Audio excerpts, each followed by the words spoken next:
You actually are the first one to get that intro. Alright, so we're going to be shooting the shits. Your host, as always, Crack, Shadow, C.R. York, the man with many names and many faces. But tonight, it's not about my face. It's about the lovely Danielle. We're going to go over her story. It is one of just... You'll be amazed. It's one of triumph over difficulty, over just... a lot of different circumstances that I don't know how you're still standing, honestly. But with a positive attitude and a good outlook on life, she just continues to surprise me every time. There's more shit going on, and she's still smiling, doing that exact thing right there. So, all right, without ado, here we are. We are shooting the shits. We're live across Facebook, YouTube, Instagram, and your mom's house. So here you go. I'm gonna actually send you over this link real quick. So you got it. First time, guys. I think live. First time? I think it's the first time. Oh no, because I was a sports mom, so no, I was definitely live several times. You know, doing that sports thing, being that soccer mom. That soccer mom. That band mom. The softball mom. Well, that's the choir mom. Well, that's just a moment. That's a moment. That's a good moment. So my question to start out with, we're gonna view a. Sorry, I'm trying to get hold of my children. I'm really excited, so. But I'm still listening. We're getting everything set up. To be a mom of how many? I used to say 4.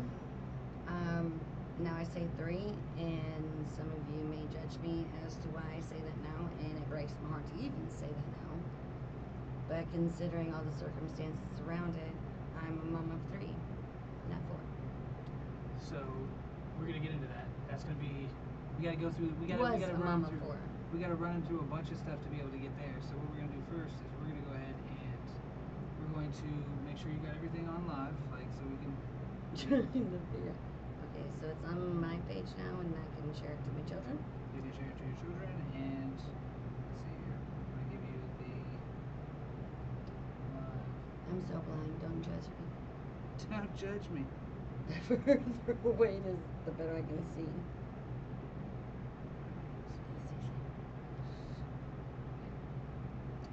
I was gonna go with the wig, but like it's just my head too much. Really, I'm not gonna lie. It's not a bad reason. Not a bad reason.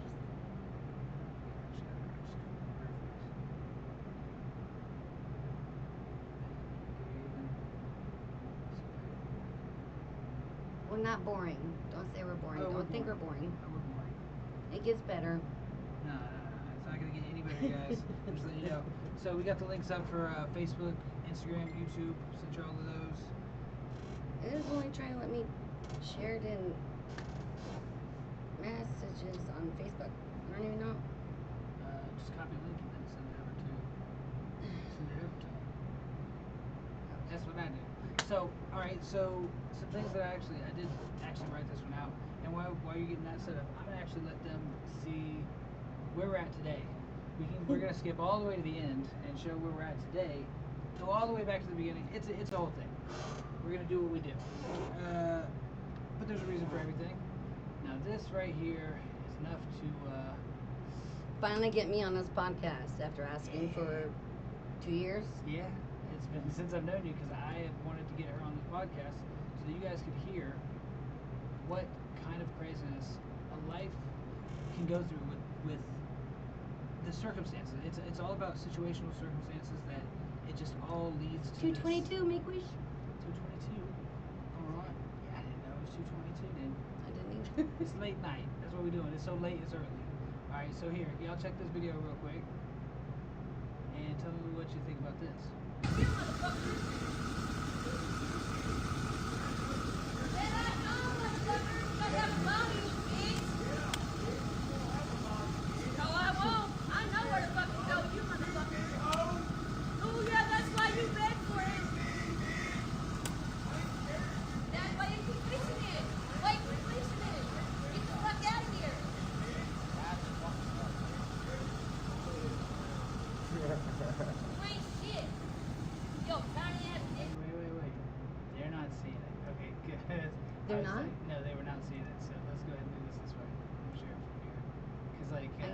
phone out.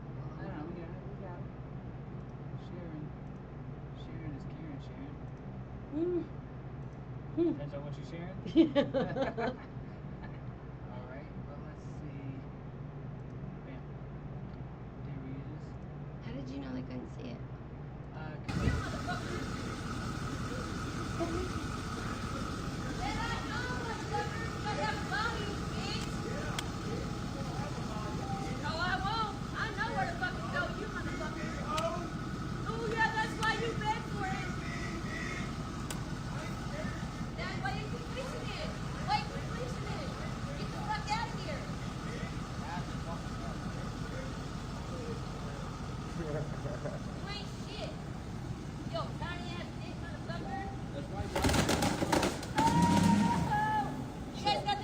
Yeah.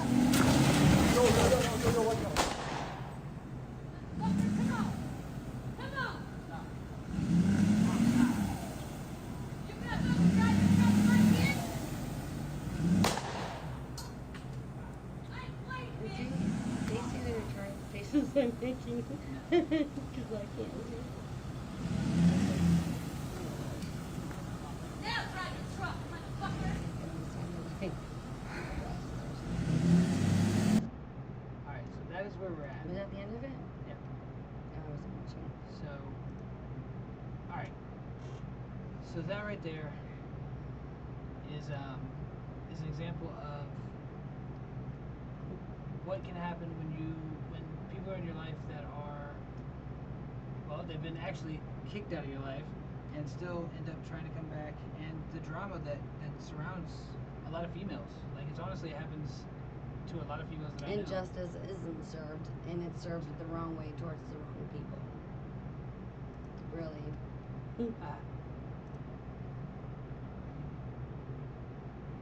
I'm going to voice that strongly throughout however many episodes we do end up doing. We're gonna have to, because it's kind of like the, not to make the parallel, but it is, it's very similar to the sagas of Joe Dirt, in the sense of we got to get, there's so much to go over and so little time, actually so much time that it's gonna take. So let's go ahead and go back to the beginning here. What are, like, where are you from? What's your earliest memories? Well, I will start from where I'm from Washington. Born. I don't remember much from there. Spokane, Washington, home of the Weeping Willows, which is what I want my tattoo on my back to be for my family tree. Is the Weeping Willow. I don't know when, but I think roughly around the age of 3, my parents got divorced, and from there I remember being in Nebraska. That's really where a lot of things stemmed from that I have dealt with throughout my life, that were demons that followed me, and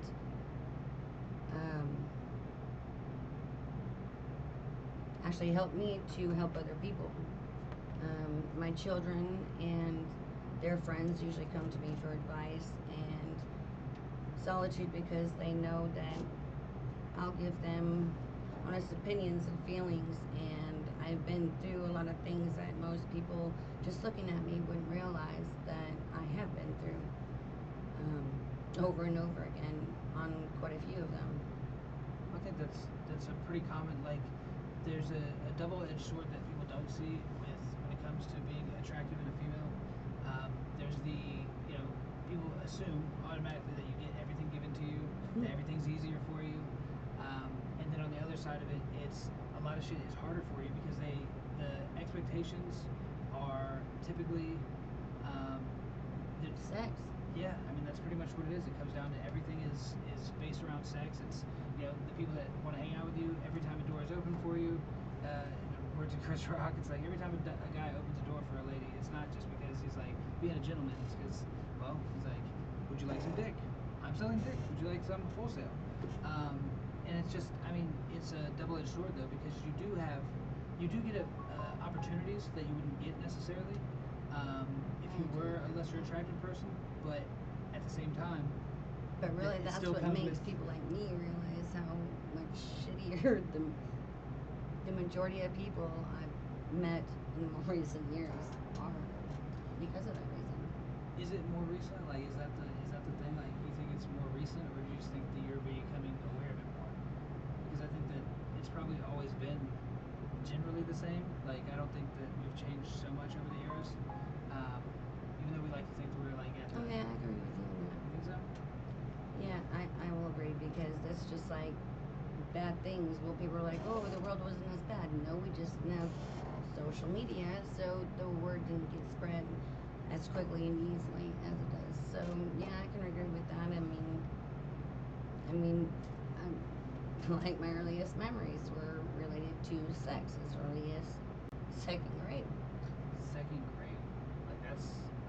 It's literally make my heart go. Is it?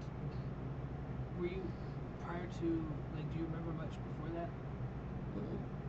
They do talk about that. I mean, they talk about trauma being one of the strongest memories, like the connection to memory. That and smell. That and smell. Yeah. Which it can be both. Smells I remember a lot. A lot of times I can't place them, but memories, easy. Yeah. Well, I mean, as far as memories go, the traumatic. Even though I can't remember much. Memories. Well, that's due to a couple things, which we're going to get into that as well. But that's over time. But you still, trauma tends to bake those memories in. Sometimes they're not. Sometimes they're not 100% in traumatic situations. You know, like they talk about witnesses not being, even though they don't have head trauma, and they still will have like their If it's trauma, it's trauma. Yeah, but their accuracy rate of eyewitnesses terrible. But trauma, pretty you can remember a lot of stuff. Like it tends to trigger a lot of stuff. Like again, and that's where when you said second grade was your first memories. Like, do you remember what are the circumstances around that? Like, was it? They say that 90. What is it? It's like 90% of sexual assaults are done by a family member or a friend of the family. Most of mine were. And Somebody that's you know. throughout. I don't think I was ever really sexually assaulted by somebody I didn't know. And that's Whether that's I a story worked I've with heard. them, cared for them, loved them, at least not to my knowledge. Right. Well, no, maybe once.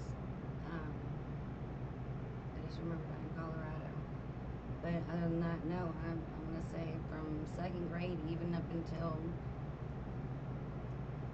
a year and a half ago is when I outed for the first time vocally about someone close to me that did assault me while I was sleeping, and they knew what they were doing. And when I called them out on it, I have not heard from them since. And I really, really cared about this person prior. Like, they gave me something that really helped me through a traumatic time in my life, which was my dog Charlie. I'm not going to say the name, but you know who you are. That's and that's again, like, calling people out,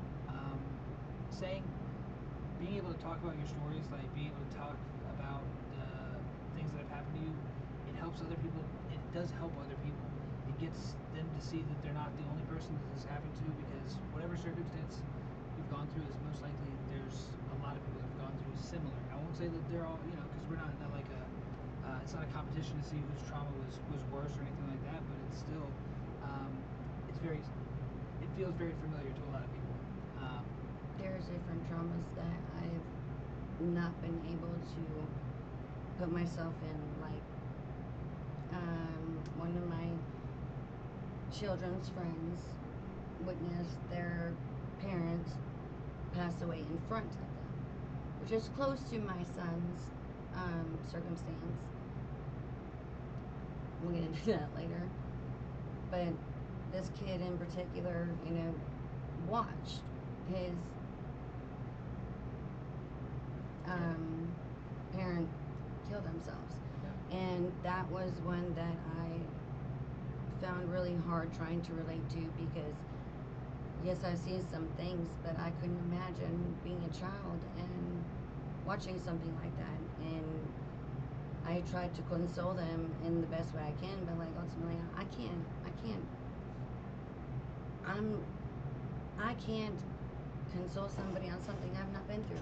That's well. I mean, that whole empathy thing. Like, I can see where these things are traumatic. I can understand, but I can't feel it. I don't have the empathy because I can't feel it. I can feel for them, but that's that's sympathy when you're feeling for somebody and not feeling their actual feelings. Like, that's what the difference between sympathy and empathy is. You don't have empathy? No, I do have empathy, just not in those circumstances. I can't put myself in those shoes because it's unimaginable to put yourself in certain situations. Like, If you went to a funeral with people that you love, and it was for somebody that they love, if you didn't meet them, would you cry if you saw them crying?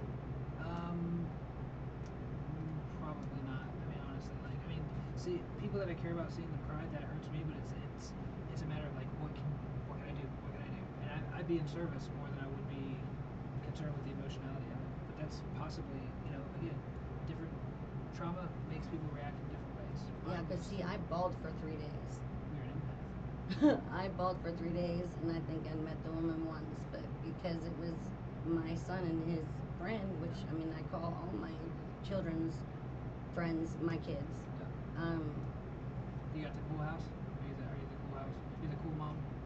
Not anymore, because I mean, but it's because I love them. I want them to do better. They're all getting older, and they have to have that one that loves them and is understanding and can relate to them in certain things. But I'm also gonna be like, no, you're wrong if you're wrong.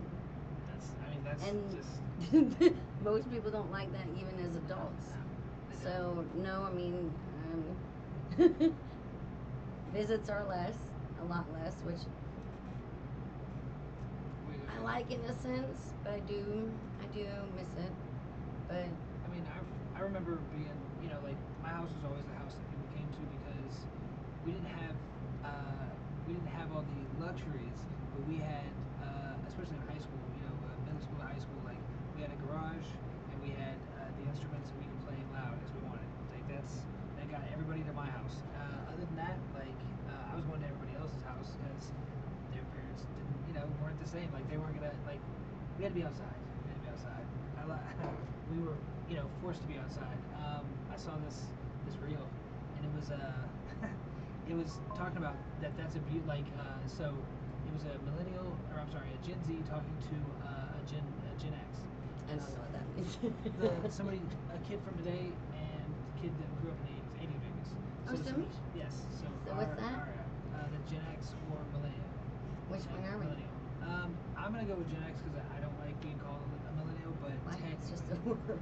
It's just a label. A rose by I was born in 84. 84. I swear, that used to be the line. It was 84, 85 was the cutoff. Then now it's like 81 or something. We are, so we're millennials technically. Anyway. It's that Mandela effect or whatever. Oh, we can get in there. We can go there. I saw some crazy ones the other day. Did you really? Let's see. We'll get there. Shush. Who's up? Just one. The Monopoly what? guy. Monocle? Yeah. Did he have it? No. The fuck, yes, he did too. He did. Yes, he did. It's Mr. Peanut and it's fucking Ace Ventura. Those two together just made it, yeah. Because he did it in that movie, if you recall. Yeah, I mean, he did it in the movie. Like, Ace Ventura did it. Hi, something in my teeth. That's exactly. Fucking use him as a mink coat. Yeah. But yeah, no. That. I don't know. I can't say because I don't remember well enough. I used to think that he had the monocle. I don't know. Yes, he did. So now the cornucopia, They had it. Yeah, it was definitely there. Don't listen to him. Chumbawamba? Or was it No. Chumbawamba? It is Chumbawamba. Chumbawamba. Yeah, it is number Nope. one. They're saying it's Chumbawamba. Yeah, tell them they're bullshit. Just tell them they're bullshit. Everybody knows that. You can't lie on that one. You're So- dealing with two ACC people and Very a much. squirrel.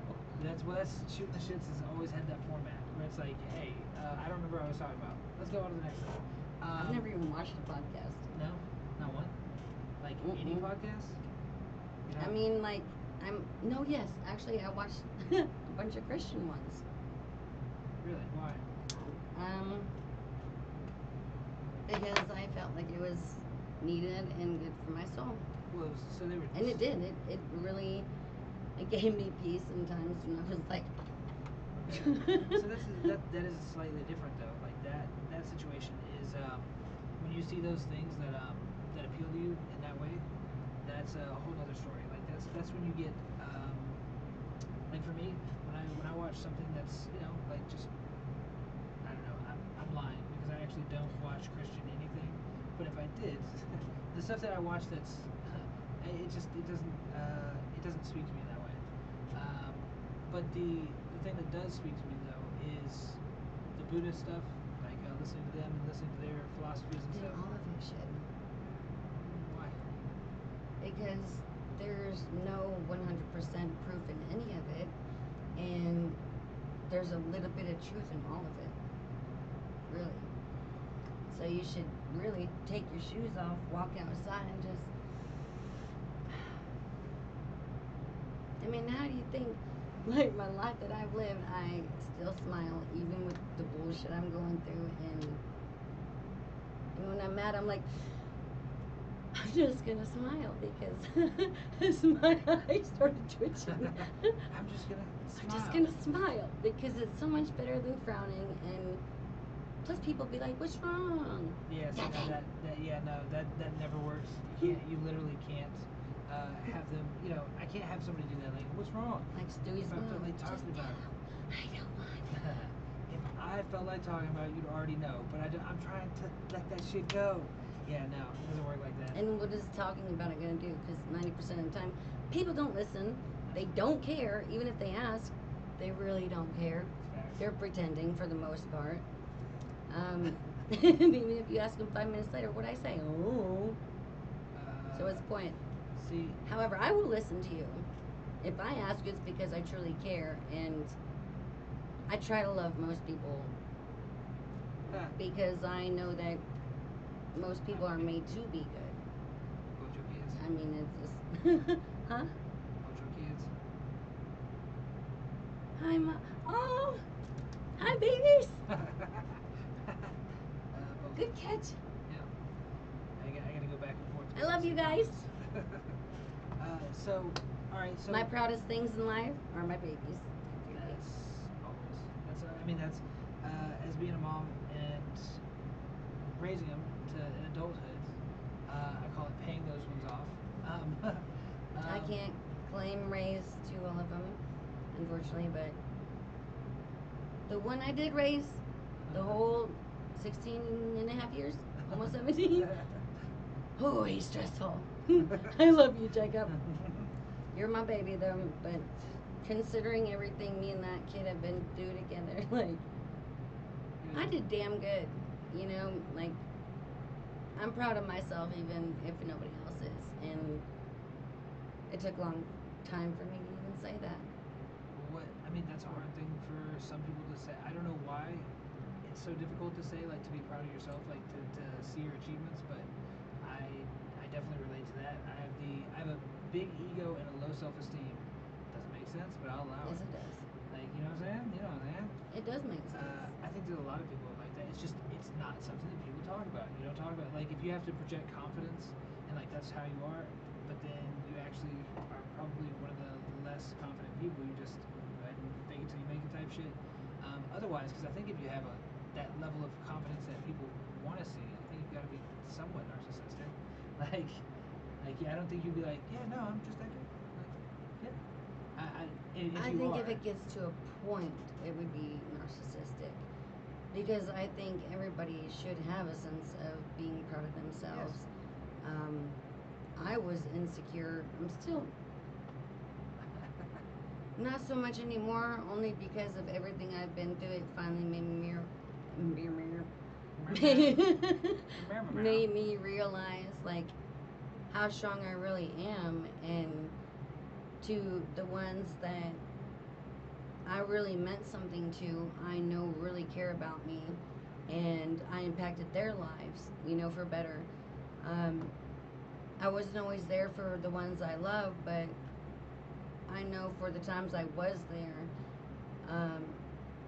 even a kid that's around me all the time now, he has recently told me, like, if it weren't for me, like, he doesn't know where he'd be, because he's never had somebody that he can open up to, and he lives with both his mother and his father. And for one, that's a rare thing anyway to have. I 100%. wish nothing like when I was a child. I remember wishing so bad, like I just want one baby daddy, and to live in the same house and the same road for always and always, and the same street. The kids go to the same school throughout their lives, and I almost had that once with with Jason and Jacob, and then that was all ripped to shreds, and that's what really killed me the most, because I wanted security for my children, and for them to know that I worked really hard to provide that for them, considering everything in my past and what I. Nobody sees the work that you do. Nobody sees what it takes to get to the final product. Like, they don't know what it took to make you you. They just see what that limited view of you, because that's all they And know. what they see now. Yeah, and what they see now.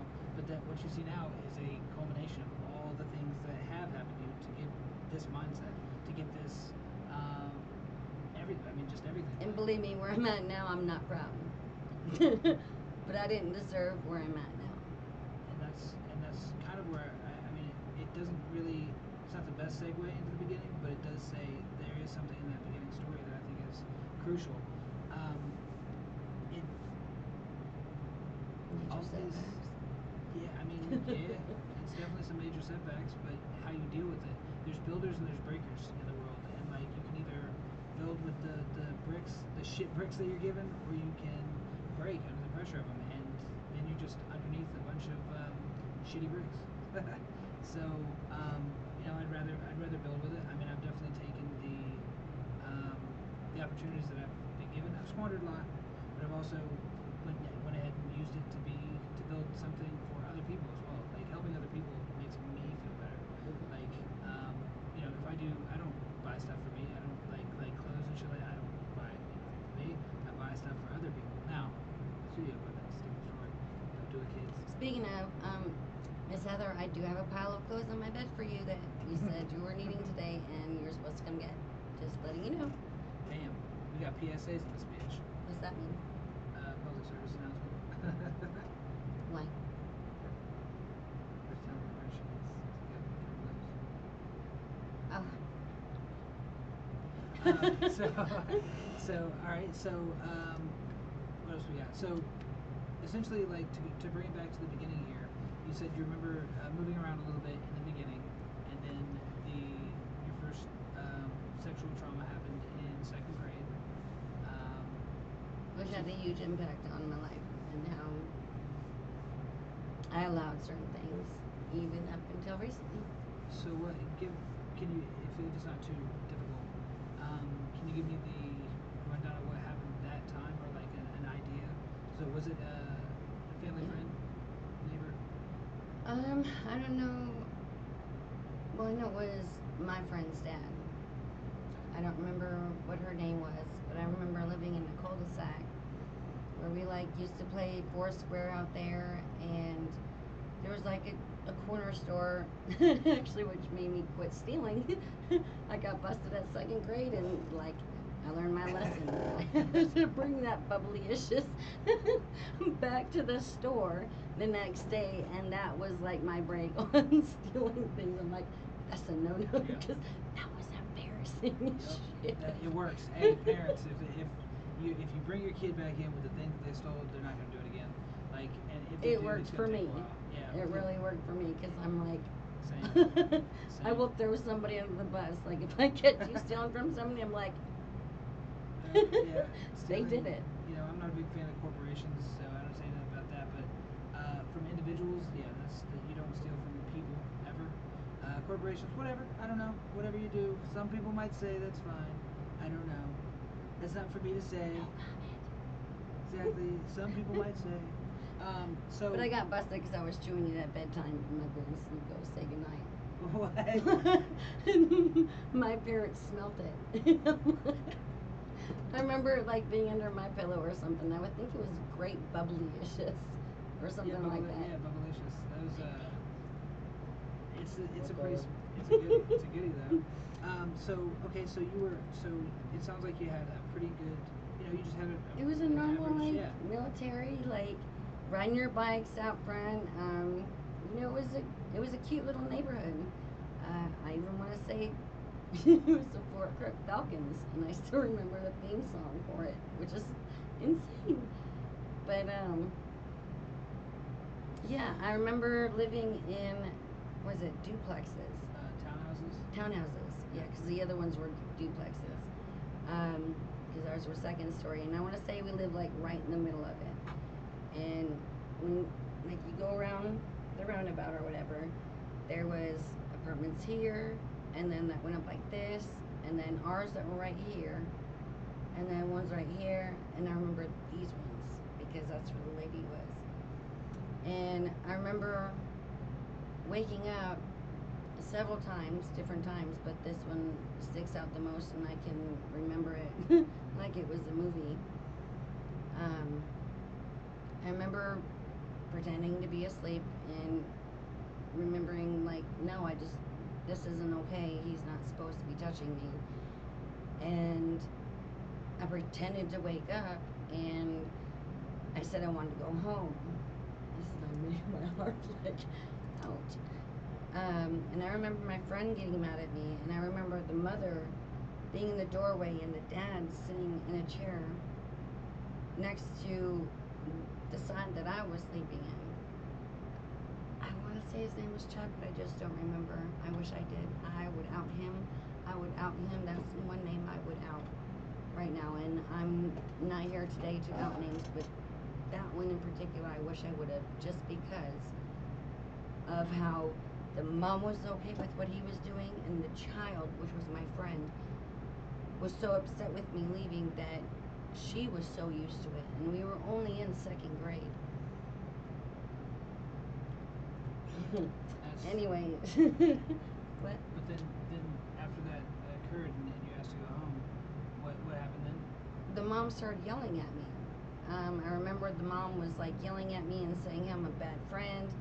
I really don't remember anything really, but the mom yelling at me. And I remember grabbing my, well, to me at that time was life size bunny rabbit, because I'm still only 5'2", but I was little, second grade, and I remember walking out with my blanket and my bunny rabbit and walking home and knocking on the door and just crying and crying and crying, but nobody was answering. And I remember this black lady around the other side of the cul-de-sac was outside on her phone, and she come up to me while she was on the phone and was asking me, are you okay? Can I help you with anything? And then when I told her I just want to go home and nobody's answering me, and I remember her knocking a few times, and of course no one answered, and she's like, well, do you want to come back to my house? I'll leave the door open. And me, even though I was only in second grade, I was like, no, that's not safe for me. I can't go back with you, especially knowing that already I just came from something that was not right. And she's like, I'm gonna go to the house, I'm gonna write a note, and you'll see me put it on the door. And that made me feel comfortable. I remember walking back, and I still remember what her living room looked like. Like, I don't even remember what my entire, like, my parents' entire place looked like, but I remember what her living room looked like. And I remember playing Sonic the Hedgehog. It was the first time I ever remember playing a video game. And now it's possible I did before. I just don't know. Like, that was my first game that I remember playing and eating gummy worms. She gave me gummy worms, and she kept the door open. She stayed on the phone the whole time, and I really felt comfortable with this lady. So, like, if you're still alive and you see this and you're you, like, thank you. You made me feel really safe. I remember going home when my parents pulled up, and they came, they saw the note, and I remember them walking to the house and them saying thank you and whatever. And then I don't remember really walking home, but I remember when I got home, I got in trouble. Before they even asked me, I'm sorry, like, I'm sorry to my family for this one because I would never want to throw any of you guys under the bus. And this is what I meant, Dylan, when I said always give your child a safe place to talk. And I cannot stress this enough. Always give your child a safe place to talk. If they do something out of the normal, like leave somebody's house in the middle of the night, ask them why. Because, and this verse really fucking hurts me to even say out loud. For my parents not asking me why I left and only getting in trouble, that stopped me from there on out ever telling on any of my sexual predators. I've had to work next to them. I've had to live with them. I've had to deal with them throughout my life. Some so close that you wouldn't. Some people would probably call me a liar. But that's not something I would ever lie about. I'm not a liar to begin with. But it's not, a lot of people do that because they have to justify that this type of shit happens. Like, it's hard for a lot of people. I always felt bad if I told on them. See, but that's. And I didn't feel safe to tell on them. Now that is, I mean, it's trained behavior. You got in trouble and you didn't like that, and you were already in a traumatic situation. So like, it's gonna leave its impact. And so like you said, you have to give them a space where they feel safe enough to come to you and tell you these things. Like, because I know I wasn't comfortable. I was sexually assaulted as well when I was 8 and 9, and it was not. I tried to go to my mom. I actually thought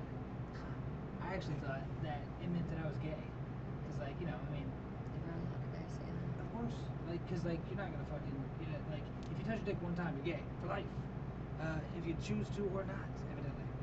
That was the mindset then, but it's like, nah, like that's the hardest part is like being able to even say it. So I went to my mom, and it was like that Macklemore song. It was like, hey mom, I think I might be gay, and she's like, no you're not. You've had a girlfriend since you were like 5 years old. Like, I don't want to hear this. You're like, you're girl crazy. It's like, yeah, that's true.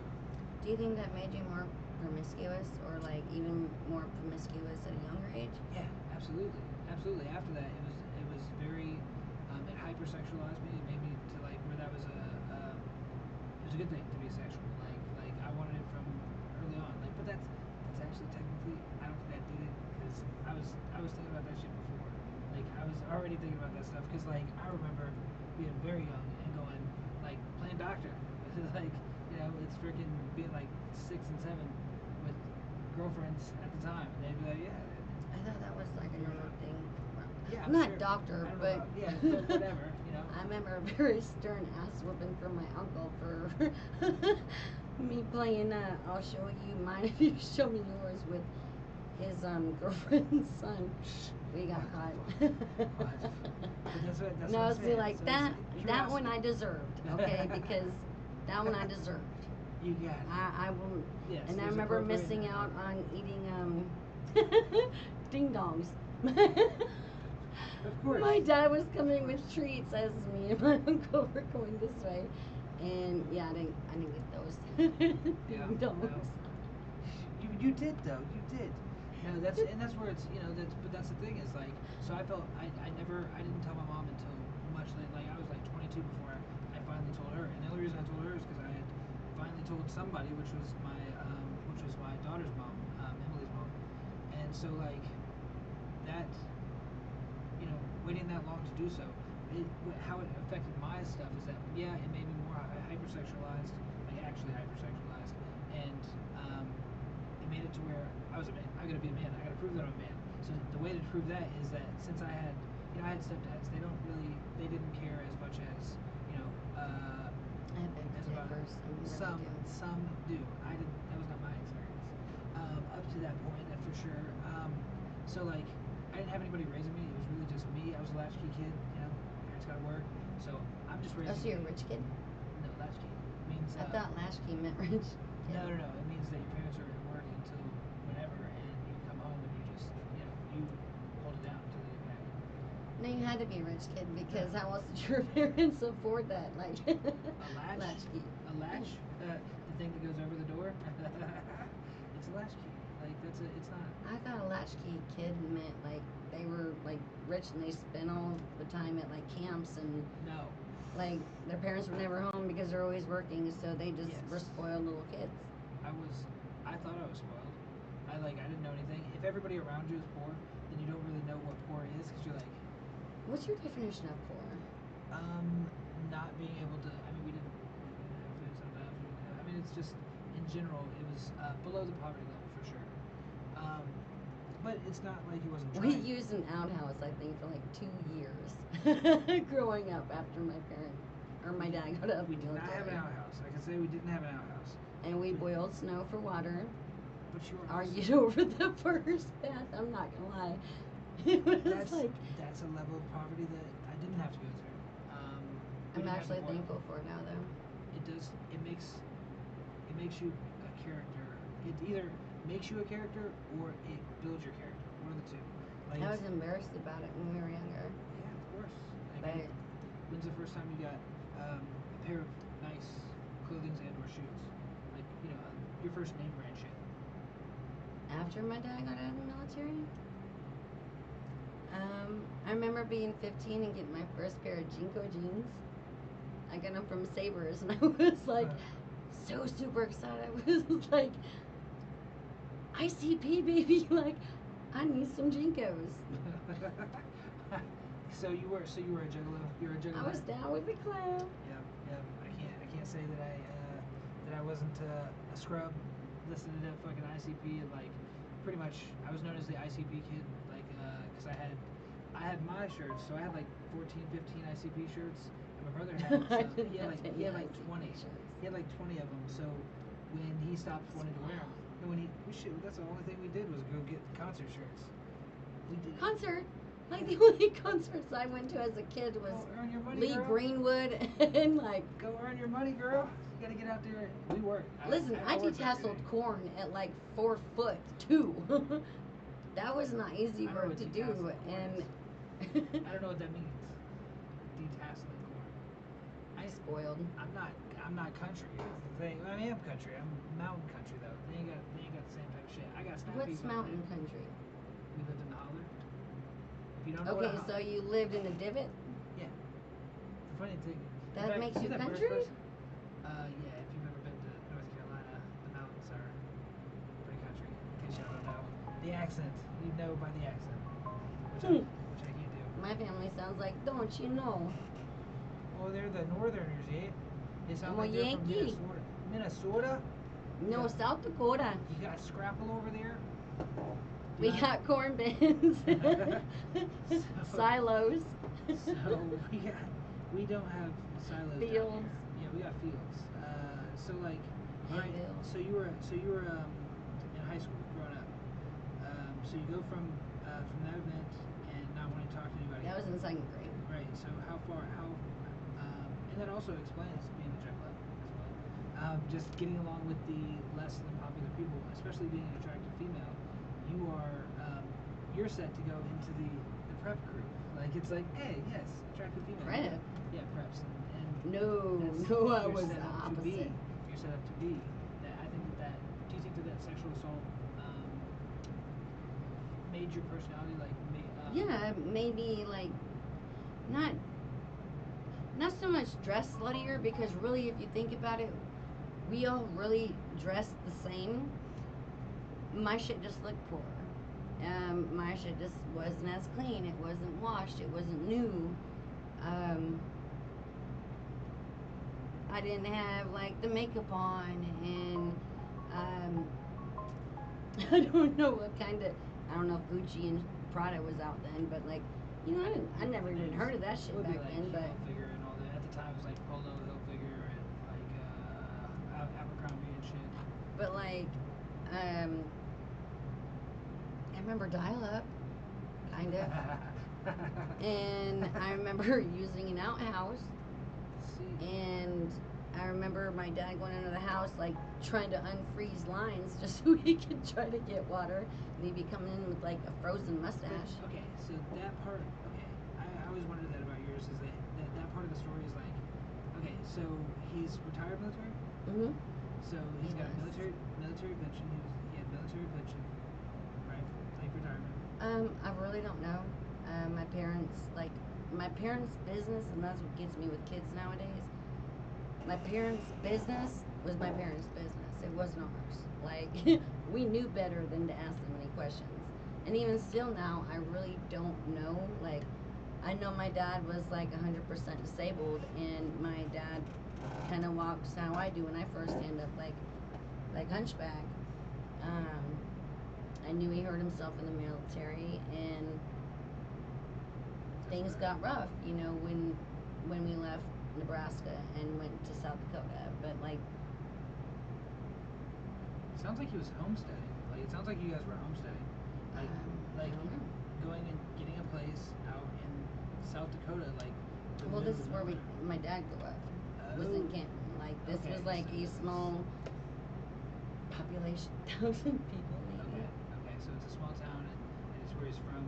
Like you would figure that the cost of living there would be very, very low. And if you're Probably. getting 100, if you're 100% disabled through the military, you would figure that you're getting some type of Social Security or both Social Security and your, your federal government. But what I'm saying by that is like,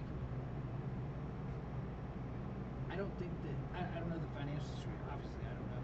I know less than you, and which is probably about the same. Like, don't know the financial situation, but it seems like he would be more well off. Your childhood would have been more well off. How many brothers sisters? There were 6 of us. Oh shit! No wonder he's broke. Shit. You can. I say that all the time. Like, you can give one kid the most amazing life. You can give 2 kids a great Yeah, life. there were 6 of 3 us little kids. shits. I mean, they'll be all right. 4 kids, you're like, all right. I don't know. I don't know what to do with that, guys. And my brother, the only boy, was the youngest. Damn. Straight. Damn. Hi, Delina. Rough. Rough. That's a hard one right there. I remember we 5 put him in a sisters. dryer once. All types of shit. He climbed in it though. Yeah, he's guaranteed to be rough and tumble on that one. No, but life was like it was hard. I remember going from like even though I don't really remember it like a movie, I know that prior to South Dakota felt I want to say like privileged in a sense. Like Okay. you know, we played with kids. There was the neighborhood. I mean, I wasn't so poor I didn't have a neighborhood. Right. Come on. And then I remember moving in with my grandfather in South Dakota. And I want to say my grandma was still alive. I just don't really remember too much. But I remember eating a lot of cornflakes. And occasionally we would all get to share a banana and have like banana slices on top of our cornflakes. Your parents had a business? I think my dad had a construction business later on, but because I remember they ended up with a dog named Duffy, which was kind of like Charlie. Same type. Mhm. I don't know. A little shithead. A little one. Yeah. Alright. Yeah, I'll never do that again. What, have a little dog? Yeah, because like I never wanted one because they're so feeble and like they're so innocent and like they can't protect themselves and No, I don't know, man. I've met some pretty mean little dogs too. They can protect themselves, kind of. I mean, they bark. not against 3 big ass No. dogs that want to tear them apart. No. That's a whole nother story. Yeah, no. There's video of that one Don't too. assume. There's a video there too. There is a video on that one too. We'll have to bring that one up later. You've already served the time. I'll for get that. angry on that You already one. served the time on it. So, okay, so, alright, so what I was getting at to the high school, so we brought up to high school, got a background. Was there any more defining moments between that and 18? Between 2nd grade and 18? Like, Oh yeah. what do you got there? Well, there was one other person that did touch me inappropriately, sorry. But I'm not ready to say who that was. That one's more. I'm not ready to say that one.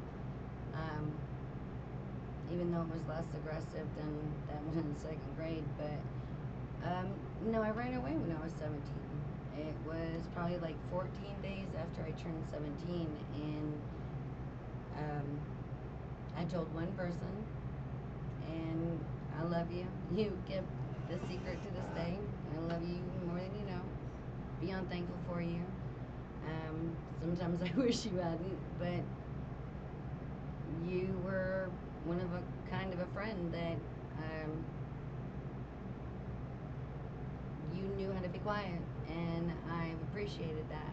Even though it was one of those times I really wish somebody would have told on me. Well, yeah, I mean, She didn't, and that was the biggest eye opener and reality checker, um, reality change. what, so what ended up, so you ended up running away, for how long? How long were you gone? I don't even know. I mean, it was long enough that I made newspapers. I made the missing and endangered runaway teens thing. Um, So, I was gone for a while. I mean, is that a month? Is that 6 months? Is that a year? Like, what's a while? I don't know the timeline there. It had to have been months. Okay, months. So that's a long time to be away. How did you get out? Like, how did you get, you know, um, It was somebody that I really trusted. I mean, I was naive, and they were in, our lives for at least 2 years. He was my dad's friend. He was, and I'm sorry for throwing you out. why would My you be so first hurt? real, because some of them might not even know who it was that I ran away with yet. Because I have not wanted to hurt other people with my pain. Like, I have always felt like even the other one that I say I'm not going to say. That person in particular is already dead. So why inflict a pain on other people by saying something about them? Is it true? That's my, Of course it's true. I Right, would never that's what say it otherwise. That's what I'm saying though. If it's true, then I feel like that's the truth. And letting history, like, paint somebody that's not a good person go down as a good person, like nobody has anything negative to say. Like, that's where it's like, there's not anything out in the public. There's not anything. So history will view that person kindly, and I don't like that. I don't personally like I it. have There's wondered this, if he's touched other I guarantee people, it. I especially in my guarantee it. family. Like, That's why I don't. When it comes to pedophiles in general, or sexual assault in general, I just say fucking kill them. 100% of the time, kill them. but they're Because not it's always guilty. right, and that's a thing that There that's has been already people that determined. have accused people that are Absolutely. not guilty, and that's not okay. You can't just say, oh, because you're found guilty, you're guilty. That's like me That's right what now. appeals. That's what the appeals are for, and that's what if the truth. I mean, we have to.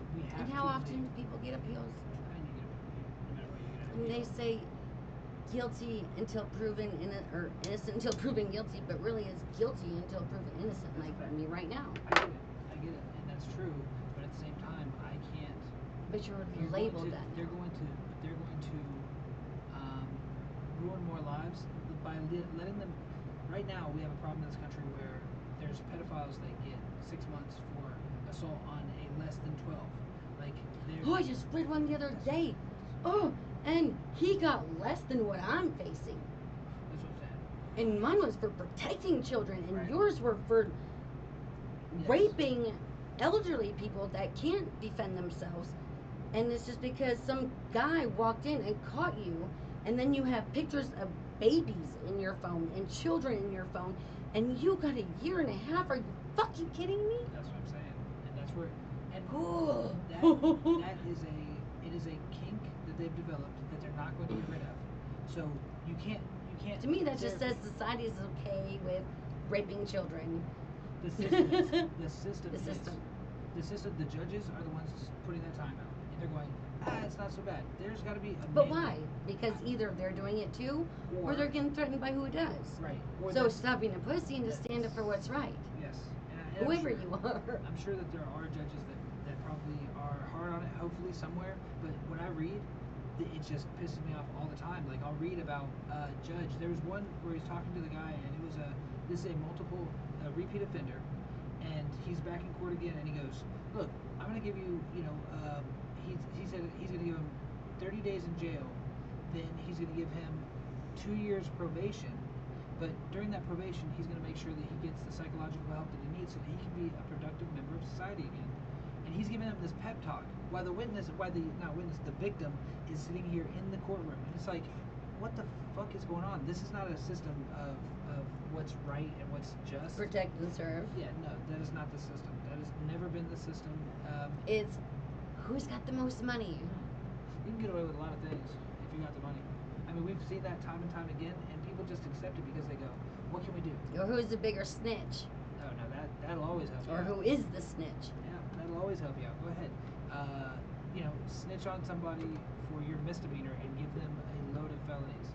Yeah, trade that out, because that's, When facts are, if you fuck up, stand up and just suck it up, buttercup, and go down for what you did and deserve. Yep. Don't go dragging other people into your shit. But that's cowards, and that's how they work, and that's how they operate. But so okay. We keep going off subject. No, I mean it's all right because this is the format of the show. But so to bring us back around, like where you ran away, you were gone for months. During that time, and you said you went away with somebody that you trusted. Was it were you sexually assaulted at that time as well? From the first day on to every day I was there. See, that's what I'm saying. I was forced to do things, so many things that really I didn't even knew even happened. That's when I was really introduced to drugs, other than pot. I mean, most people that grew up in the 80s were introduced to pot at a young age, but Dabbled. I was stupid. I remember sticking a pot leaf in the microwave and thinking that's how you tried it out. I'm a smoking pot leaf. Yeah, I definitely did the same. It was ditchweed. It wasn't even like. It's not even weed, is it? You're smoking leaves. Like I might as well go outside and grab one. It smells so bad. It's bad. But So you were introduced to drugs. What kind of drugs? Oh, I don't even know. No idea. I remember. Actually, like. So most of my life, I can't remember in like video form. It is like picture, picture, picture, maybe a little skit. There's different times where it was more so a video, and these times were kind of really one of them because I know it happened for a while, and while I did learn a lot,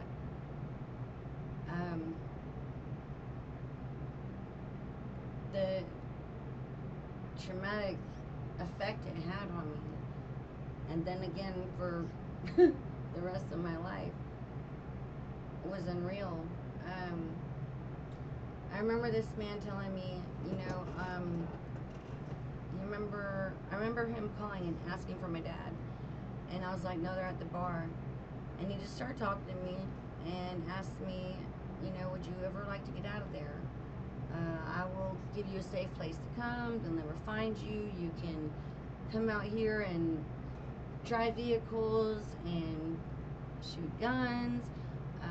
And there's no rules. You can just have fun and da da da da da da. And the more I was getting in trouble for things that I didn't think was fair, some to this day I don't believe were fair. Some I got in trouble for that I didn't even do. Where? At this place? No, growing up. Oh, I thought you were talking And about like the at place. home. Like when I strangled a girl on the bus for making my sister cry because she kept making fun of her weight. Right. How old? And What grade? Ish. I was 15, so maybe a freshman. Okay. So. But I told the girls, stop making my sister cry. Don't do it again. Like, I'm going to stick up for my family. I might not stick up for myself because I never had the self-esteem to do that. But for people I loved, I always stuck up for them. I've always done that. That's never been an issue for me to stick up for anybody I love. that's a nurse type personality. The ones that take care of other people all the way up until the point where it's gonna harm you by neglecting yourself and taking care of everyone else. No, I'm fine, and doing all the things for other Yeah. people. That's a nurse type personality. But I'm okay with that.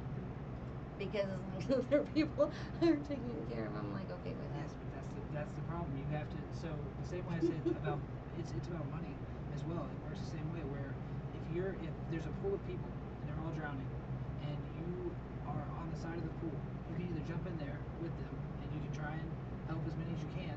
Most likely you're going to be brought under. Instead of being on the side, keeping yourself secure, which is healthy and or financially No, I'd stable, throw a rope and because I'm smarter. That's what I'm talking about. The rope is staying healthy and so on. Now, if that rope is tied around your neck, I already know I would drown. Ah. Because I would try to talk. I'm like, get off it. Well, the thing there is like you gotta take care of yourself. I think smarter, not harder. That's what it is. It's like you can't jump in there. You have to use the rope. You have to use that little that metal fucking thing that I don't know why it's shaped like that. I still don't know. But you have to use those. You have to use whatever you have at your disposal. Even if you gotta stand on the side and pull people in by hand.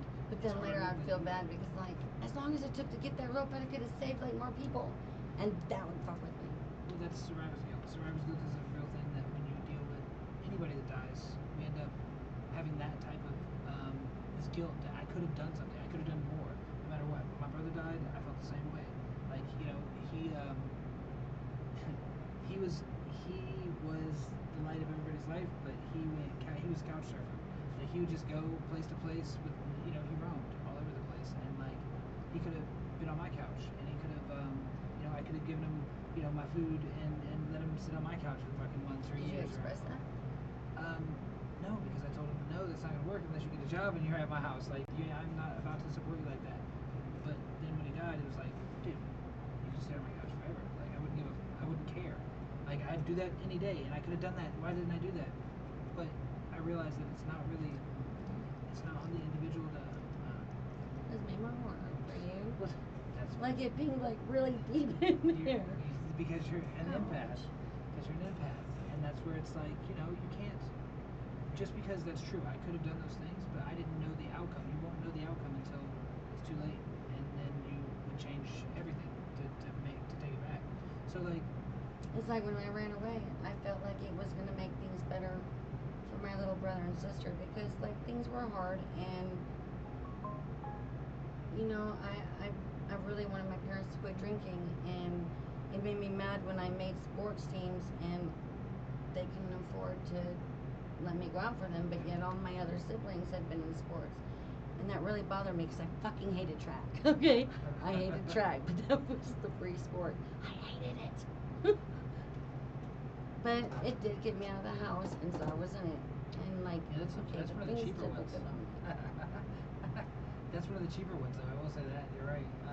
Yeah, but it was what do you need? embarrassing because like we live in a small town, and I remember Jackie something like that, photography.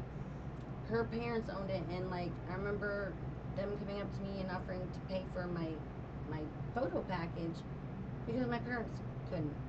And I was kept thinking like, I know how much that beer costs. Right. Yes. 2 Yes. cases of them beers would be like my uniform and this. Yeah. As an adult, I do see that there would have been more, because like I've done the sports and holy shit, Yeah. it's bullshit. Yeah, it's a wreck. It's really bullshit. Definitely Like, is. oh my god. Yeah, I know. It's when Except AYSO, you guys are awesome. I love you guys. Which one's that? I don't even What know what sport it did you- stands for, what sport but did it you- was the soccer thing that Jacob was in, and Fucking they're soccer. amazing. Like they are absolutely amazing. I love them. There's still. I mean, there's lots of good. There's lots of things that don't cost an arm and a leg if it's not run by essentially by the school or by the county themselves, because typically I think the it county says county. is it county, really? I think AYSO is. I want to say because it Youth was of us. not through the school. Okay. Yeah, And school it is always was- gonna be super expensive. Like I remember having to be there every Saturday. they know how much it is. They know how much you get. Like they're like, hey, you guys are in school, like you can afford this amount. This is the standard amount for everyone. 300. Yeah, see, they do the same thing for like. And for Jacob even choir. got sponsored that first year, and he had like maybe tops 7 to 11 minutes playtime that whole season. We drove everywhere, freezing our asses off. But That's a good mama.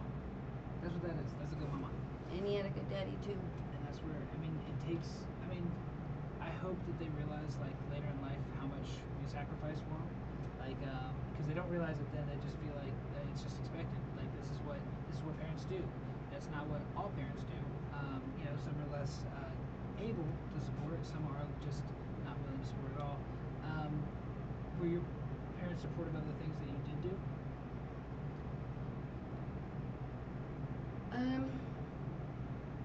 I don't know, cause like I do remember different things that like actually stood out to me and blew my mind. Me and my stepmom didn't get along very well, but I do remember after I came back from being a runaway, I remember talking with her and my dad and her asking one day, like, do you know why we gave you the most grief or something like that? And I told her, you know, I couldn't understand why. And that's when I actually thanked them for like the hard life that, you know, I was given, because I knew that later on it was going to help me in different things, which it has. But she always told me, don't get mad, brother and sisters, and don't lie, Mom. She said we saw the most potential in you. I remember going to like this modeling convention, and like the whole family I think tried out, and I was the only one that got accepted. And for the longest time, up until recently when I lost my home, I still had invitation, but we couldn't afford for me to go, which I'm thankful now because Hollywood. Oh, But yeah, those things, those literally the model searches and all that stuff. That's what it is. Is it's them selling you the dream of doing so. And sure, maybe one person out of 10,000 will actually make it. Out of the ones that they took the money from, because they'll take money from everybody. I don't care. I still felt proud because I was the only one in my family. Don't rain on my As you parade. should. No, as you should. But it was a hustle though. Either way, on you, and maybe they were going to assist, but a lot of those are their hustles. Like they're. I remember not wanting to smile because of my vampire teeth. No, So I was like, that's the look. That's the. I used to be so embarrassed by them, but then I realized, who else has got symmetrical ones that stick out? And these are all mine. These They're are all mine. Oh. And I've never had braces or retainers. Then I started feeling prouder of my smile. That's what my daughter has, the same ones, because she knocked her teeth out when she was like 4. She knocked her both front teeth out, and she didn't get it back until she was like 9. How'd you do it? She was with her mom. She tripped and fell and hit if I'm not mistaken, she hit a car bumper. Just went bloop and knocked them things out. That would be traumatic. Yeah, that would be rough. That'd be rough. But she was my rough and tumble like that. There was something in my teeth. Is there something in my teeth? I'm You don't have sorry, any teeth. that's not funny. You don't have any teeth. But she's like, she also broke her arm just by like getting upset and going, why? And she banged her arm on the table and broke her damn arm. Yeah, she had a scratch. It was so weird. She had like just a regular scratch, but when they put the cast over it, like it scarred, and that scar is still there to this day. And it was just a little scratch. I don't know why. Don't have any idea why. But she was, you know, watching her. Yeah, it is. But she was also like, she was just a daredevil. Like she's the most like me, which makes her dangerous, which I like her. My cigarette. Right. So okay. So we went ahead and we talked about the teenage years. You ran away and then you got into drugs. Is there anything between then and the move to Florida?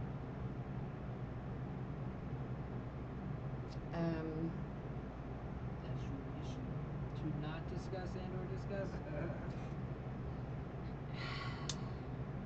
One of my best things came out of in between there, which is my oldest. Okay. Hey, Sebastian. I like Sebastian. But other than that, no comments. That's time period? Really, I think the things that had the most effect on me were the second grade thing and the running away at 17. And those moments. I think those really defined a lot of how I handled things. My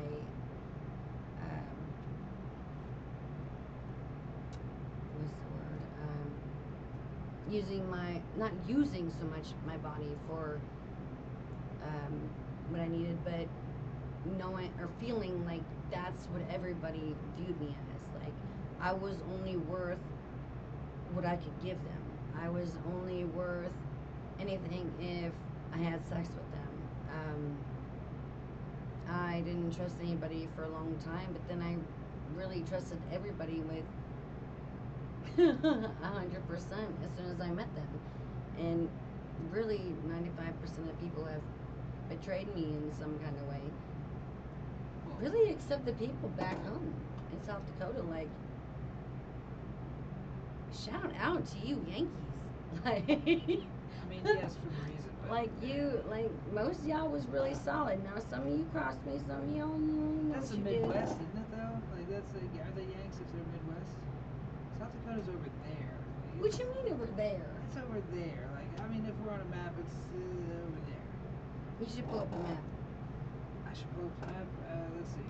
Jamie, pull up the map. How many states are above South Dakota? One. But it doesn't matter about the northern. Once you get out west, it's a different mindset than it is. It's not west. Northeast. Shit, it's right next to South Dakota's right next to Idaho and who's another one? Iowa. It's on Yeah. that side. Iowa's on that side. Yeah, because we used to be able to go like this, and we'd be in Beloit, Iowa, which is like most of my family then, on my stepmom's side, and then we were in Canton, South Dakota, which is where my dad grew up. So, right in your hometown? Yeah. That's funny. So, alright. So. Oh yeah, and my best friend dying at 14, in a boot camp. If we're Look at that. That is, what? right. How is that? That's not just the northern. Yes, it's northern, but it is on the western half. It is the start of the western side. No, that. I was like, but you tell me how it's not. Is that not half? Come on now. Honey. Come on now. Okay, No? we are right here. Yeah. All right. So you were right on the line. You are almost are like you are in almost that- a Yankee. You are Almost almost a a- Yankee. We're a Yankee. Don't even play with me. Look, if you drew a line down the middle, Yep. You'd be on the west we're side. Yankee. No. We're gonna have a civil war here. It was states' rights. All right. So, you say that was. You don't change my heritage no matter who you are. Well, you don't want us doing that. We did it for pride. I hate that flag, just so y'all know. But Jess, do you know about that flag? Anyway, it's a Mississippi state flag. It was. So, all right. Is she watching? No, she's not watching. Because if she was, I'd get a message immediately going, "Shut up, Christopher." All right. So the thing is, there. You said the best thing to come out of that time period between going missing and Before Florida. Yeah, before Florida, pre-Florida years. So let's go ahead and. And I published a book in 5th grade. Did you? Yeah. I used to be really, really, really smart. Excuse me, Like- what happened? I quit taking my Ritalin when I was a kid. Like, I hated taking pills, and to this day, I hate medicine. I know, I hate it. I'm that, gypsy soul. I love natural supplements. I love aloe. But I hated taking medicine, and I'd always hide it and then go bury it in the yard. Really? Yeah, and then like a year later, my best friend at the time got popped for a Ritalin bust. You know who you are. Damn. It was crazy. Damn. Like, That's a real thing, though. Like, a lot of people were looking for it back in the day. Like, cause that was like in the everybody had it. 90s? Yeah. Something? Like, well, 'Cause it was given. That's when it started, where they were like, in like you. 1999. They were were Oprah like in this bitch. They were like, you get some Ritalin, and you get Adderall, and you get some Ritalin. I never really knew about drugs except pot. I never, like, I remember vaguely actually seeing the person I ran away with something on the back of my parents' toilet once. When he had, I don't know if it was his wife or girlfriend at the time, but I remember seeing it once. Other than that, like, I really didn't know what the fuck drugs were. I mean, hell, I tried cooking a pot leaf. Yes. Dishweed I think that's in my normal. microwave. I think that's pretty normal. I think that as long as you're a druggie. I remember being in okay, so I remember being in 5th grade and seeing the Dare box and them having This all girl those was a drugs. Christian. How did she know about selling Ritalin? Because probably people asked her about it, I would imagine. Because I mean, people would ask me all the Oh, time, that makes sense. all the time. Because it's They like, never asked me though. no, yeah, because they're like, that bitch needs it, don't. She buries it in the yard. She just goes out back and buries it. We've been digging it up this whole time. So like, okay, so when I was in 5th grade, I saw the drug box, and it was like all the different drugs, so that you could see what it, so you could identify it and tell on your parents if you wanted to. And I was like, and I looked at the drug box, and I'm like, I don't know what any of that is, but I kind of want it. And then they fucked up and told us a story about a guy. They pulled the SWAT team up and all this stuff like in the back, and it was like they were just doing it like a dare thing, where it's like, look at we're the police, and we're cool. It was I like, don't even think I knew about SWAT team until I was in my 20s. yeah, but they were coming for you. You had to know about it.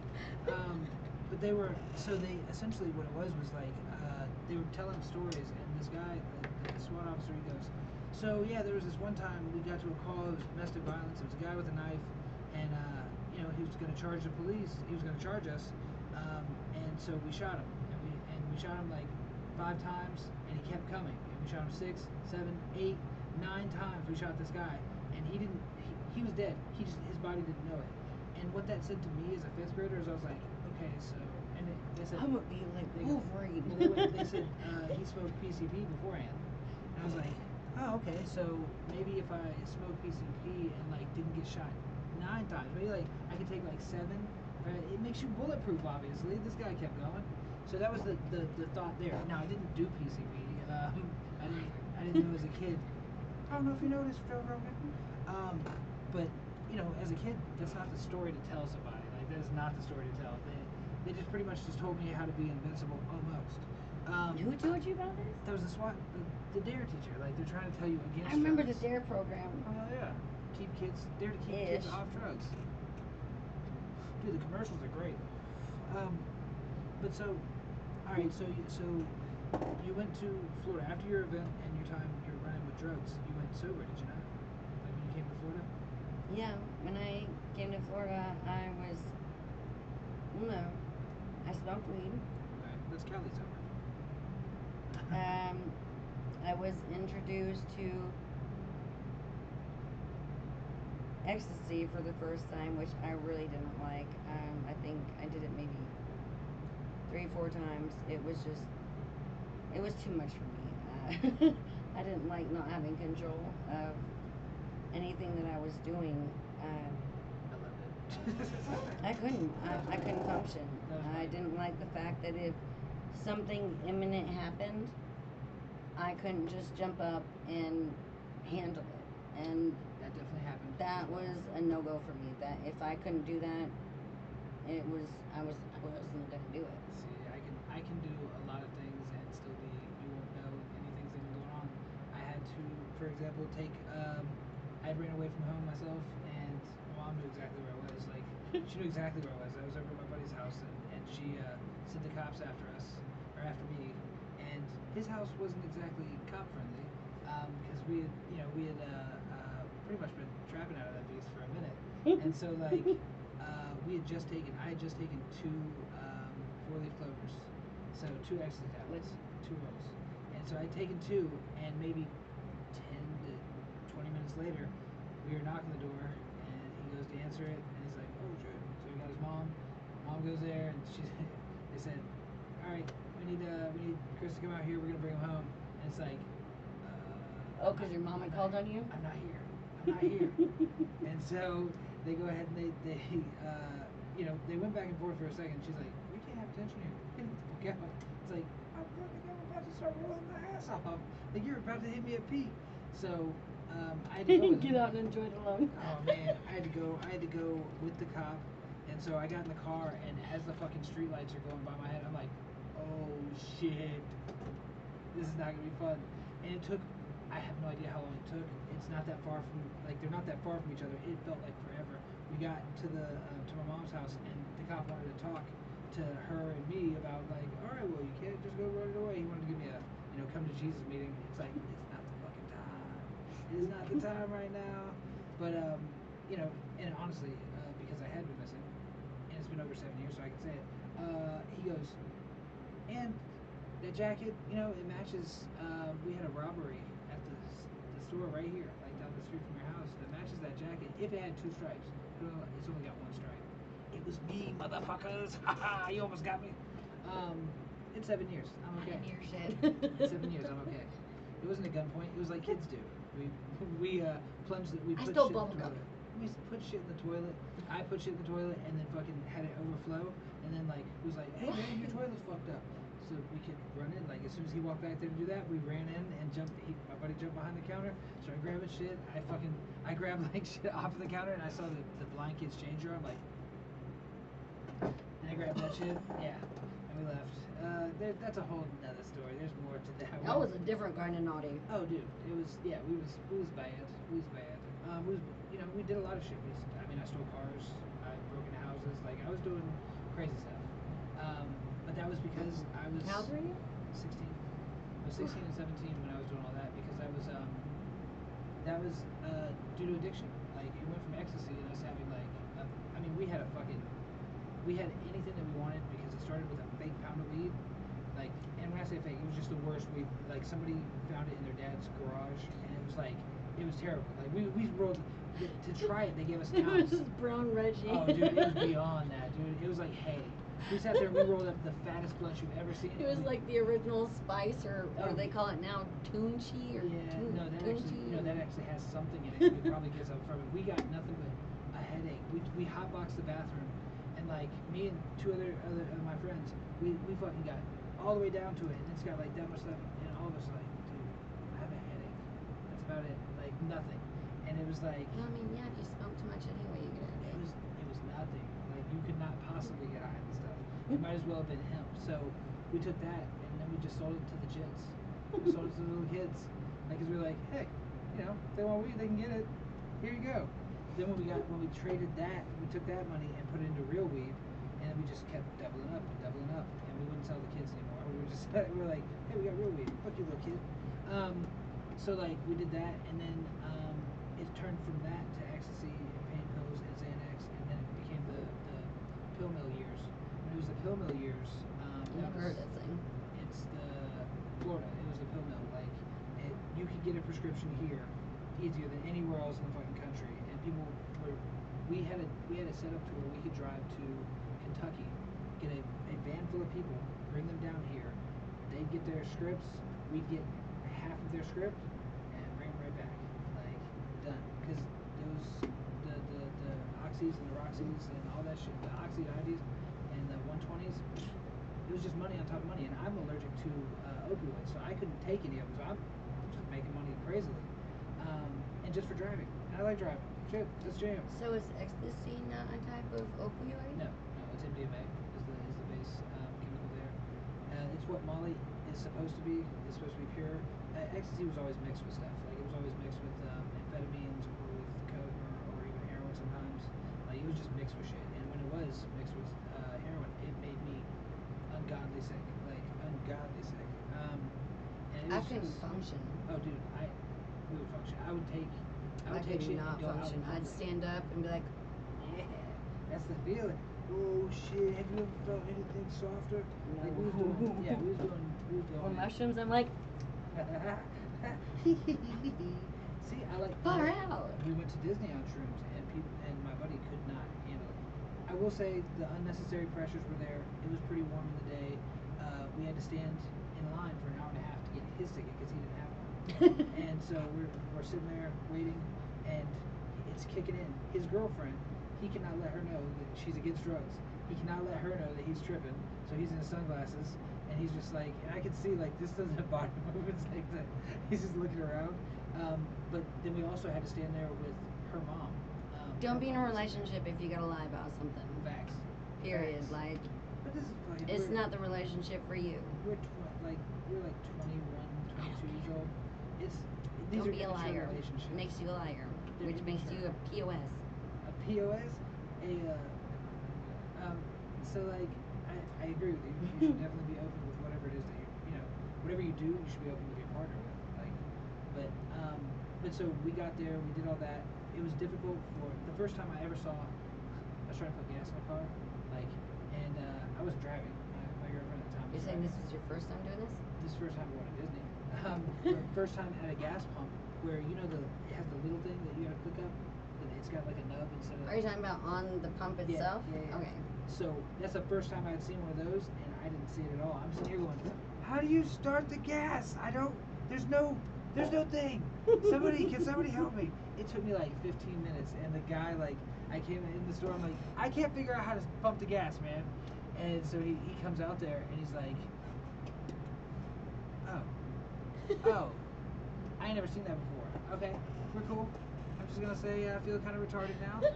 And then we get to the place. We have to wait through the line with my girlfriend's mom and his girlfriend that doesn't know that we're messed up. And by the time we got to the end of the line where he's gonna pay for his ticket, I'm sitting right next to him, and he goes, one ticket for entry or whatever. And she's like, "Okay, would you like the extended day or whatever? Like you get a day for $15 or something." And he's like, he looked at me, he looked back at her, like, I don't know. And he grabbed his wallet and shit and just started like booking as fast as he could. What the fuck? What the fuck? And so Like, I'm like in the gate or out of the gate? out. He's not even. He didn't even get his ticket. He's like, "Nah, I'm out." And so he starts running shit. I'm like, she goes, "Go get him!" Fuck. So I'm tripping balls at that point and going like, "This is fucking crazy." I see him go into a bathroom and like he closed the door and like he locked it. Like by the time I got there, I'm like trying to get in. I'm like, "Bro, you got to get the fuck out!" Like, cause if We gotta go on we the gotta go Disney now. ride. Yeah. Well, no, we gotta get the fuck out. Like, you can't just go. Cause he's screaming in there. He's like, "What the fuck? This place is fucking crazy." He's going crazy. I'm like, "Oh, dude, this is not good. This is not good." Like, and you can hear him because like it has the outside ports where you can hear him perfectly, like actually really loud. And it's like he's just screaming and saying shit, and I'm like, "Bro, open the door and let me in at least. Just let me in." I And think so I would have just said, as soon like, as he unlocked the door, he is my special friend. as soon as he unlocked the door, a dude came out of the stall and was like, "All right, gotta go." I was like, "Oh my god." Okay, now we really have to go because he's going to security. If they weren't on you yet, they're going to be there now. Like, So- there was somebody locked in the same stall with him? He locked the bathroom door. Like, and that guy was in a stall. And he was just like, "I'll just wait for this guy to pass." And so I was like, "No, we gotta go now." And that fucking, so not everybody can go out in public on shrooms. That's what I learned there. It is very fun, I will say.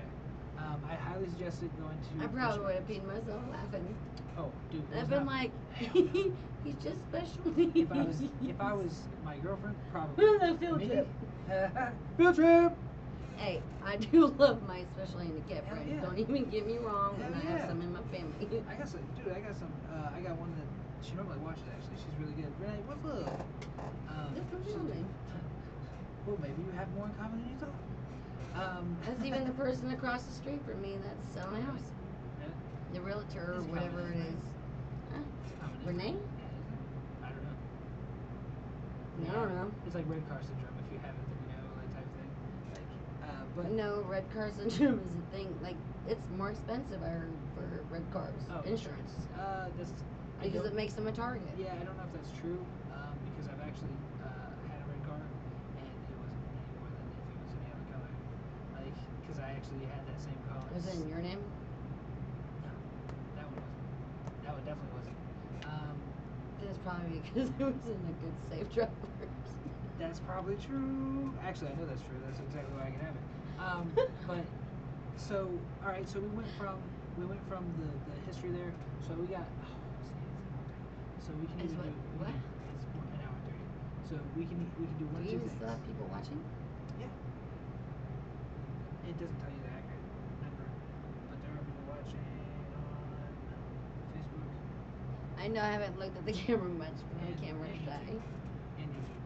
So we can either. And I have ADD, so I'm like But we got, pacing in my chair. We got all the way up to Florida, and I think that's an appropriate place to be able to take the break, and to pick up. Unless you ever want to go back from there, because No, you gotta be able. You gotta want to go back, because like I don't know what you're sharing, what you're not. She did say she was watching. So. Was she? Yeah, she was. Not sure what you're talking about. I'm glad you're not sure what I'm talking about. I was talking about you. I don't know what though. we're both just tired. Why not? I'm tired. I'm past my bedtime. I slept. I had a nap today. I was just sleeping during the day. I had 2 naps today. I had 2. And each time I woke up, I ate. And then went back to sleep. You were hibernating, as we say. I swear, I am probably now. Okay, my first child, Sebastian, I was 138 pounds full term. I was a week late, induced for 3 days, and that child was 8 pounds, 1 ounce, and like 22 inches long. That's a big baby. I was only 138 pounds. I think I weigh more now than I did when I birthed my first child. Not really. I don't know. Not really.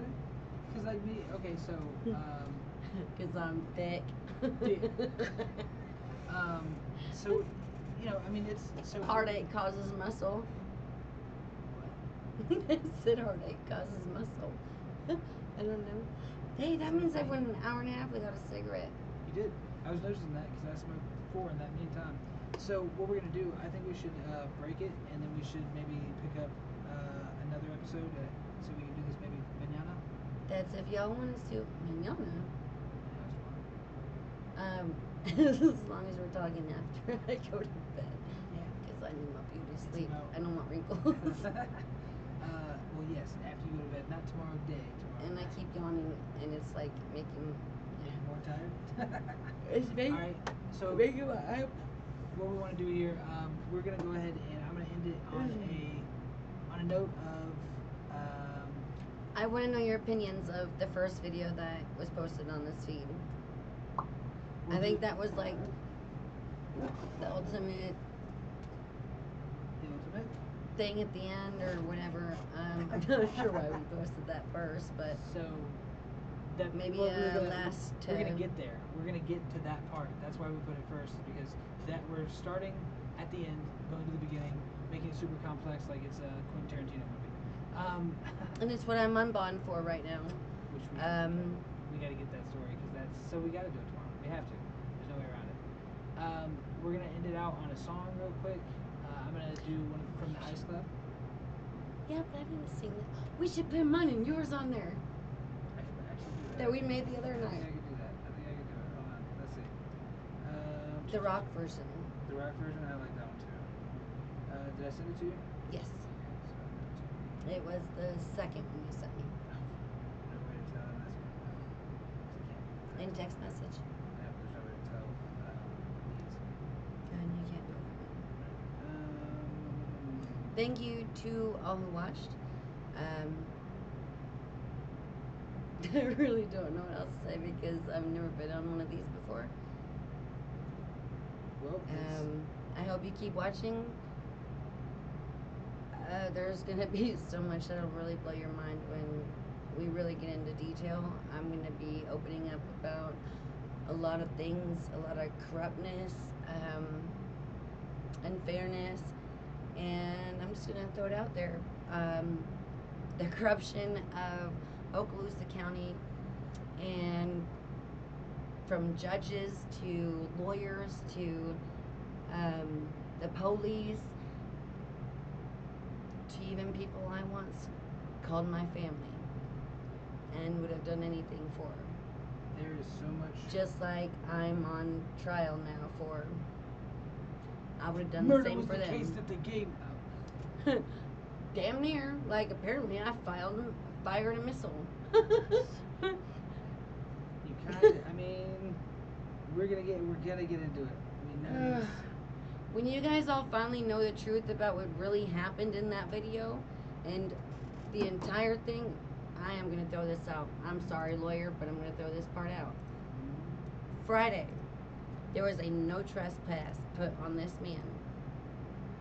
Saturday, 2 calls were made on well checks because he was posted outside of my house, and wouldn't leave. They did nothing. They came and spoke to him, did not make him leave. Okay, he broke into my house that day. Then Sunday hits. He breaks into my home again while still on a no trespass. Threatens my children, not only to shoot them, but to whoop all their asses. And then continues to tell me, just shoot me, bitch, I ain't scared of you. Runs over my garbage cans and then flies back in the driveway and almost hits my son. So I move over and try to stop the vehicle that is the danger. And little did I know, the vehicle was stuck. I did not know that because he shouldn't have been. There was just dirt there. When I heard him revving, yes, I was scared. I took that second shot because this man's history of violence and the things, I have messages of him saying, the things my children witnessed him saying and threatening, my friends being smacked in my backyard by him. The list goes on. So anybody that believes I was under the influence, no, I wasn't. That I do have proof of. I was absolutely fucking sober. While this man did have booze in his vehicle.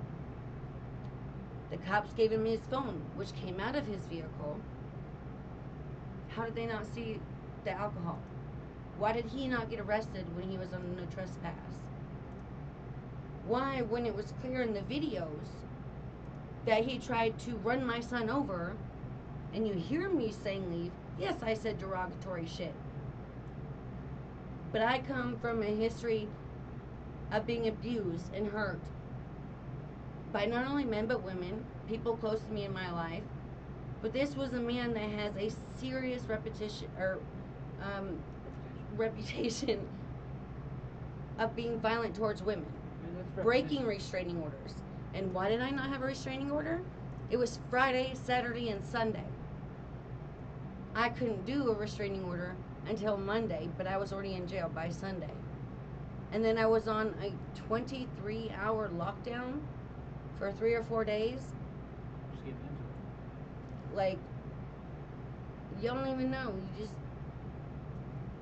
There's more to that story. keep but, in tune. Yeah, there's more to that story, and there's more to show.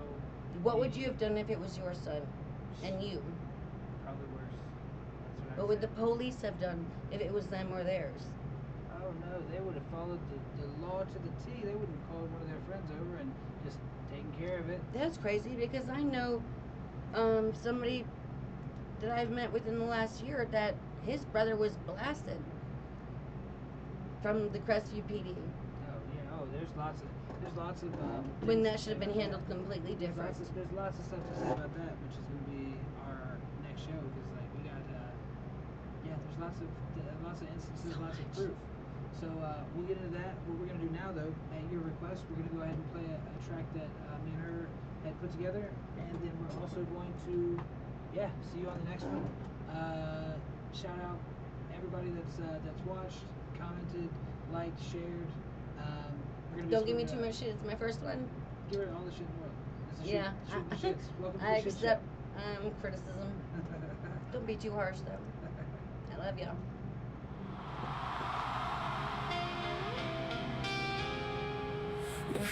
In the pussy, gonna put some holes in it. Come on! No, that's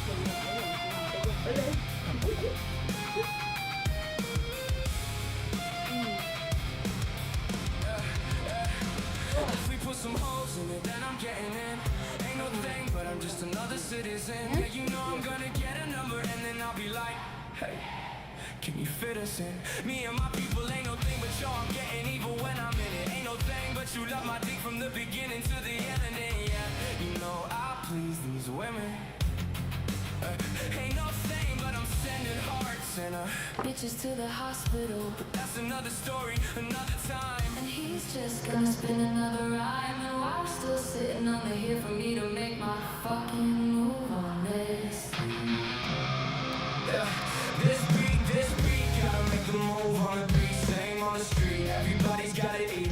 The biggest dog's gonna be the leader of the pack. Ain't no thing but I'm reacting, I'ma get that. Go grab the cat, yeah, you know I'm about to sit back and get that click clack. I don't even care, ain't no thing. I might stay there, moving hands in the air. Like you die, like you just don't care. It's okay, cause he's gonna react when I'm sitting back. That's both worlds, he's looking, I'm swirls. Like vanilla and the chocolate. Oh, wait, is that Mohawkin? I don't know. Oh shit, I'm steady cyber sucking. I mean, I'm going on to Facebook or Instagram. Fucking man, about to find an infant. Cause she broke up with me, man. And I'm feeling kinda fucked up about it. Ain't no thing, but yo, there's a power outage. And then I'm coming in your house and yeah, you doubt it. But I'm there right behind you. Ain't no thing, but yo, they're gonna draw a chalk line around you. I don't care, cause the city lights around you. But in the darkness, it's you, what you say. Cause I creep, ain't no thing, but I'm oppressed to leave. Yeah, you know it's me, cause I'ma say it.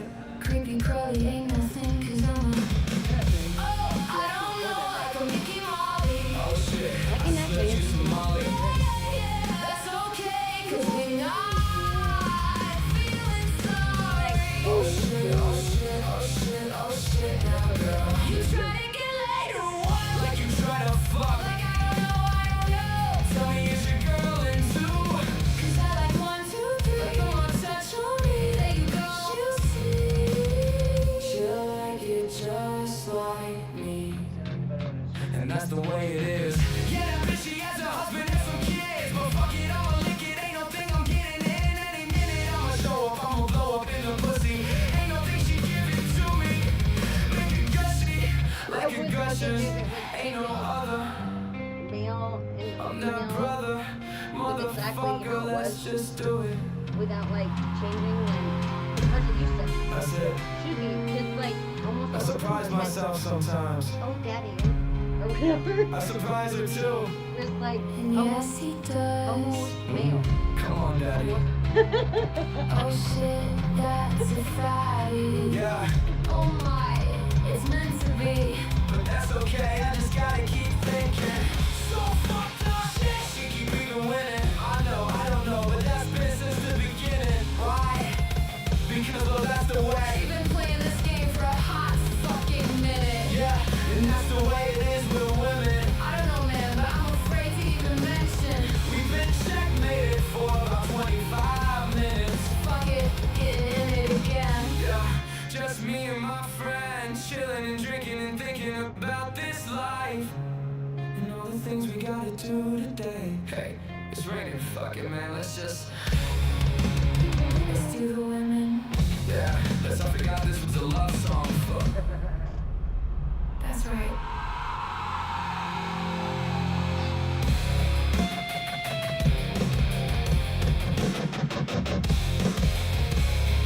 That's right.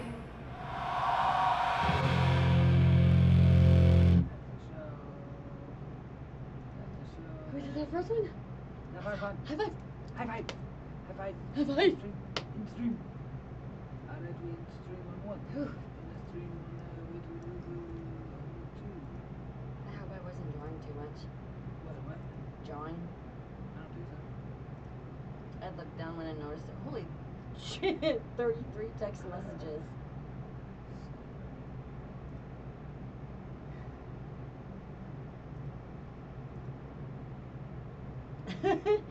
You're funny as fuck. I'm going to bed.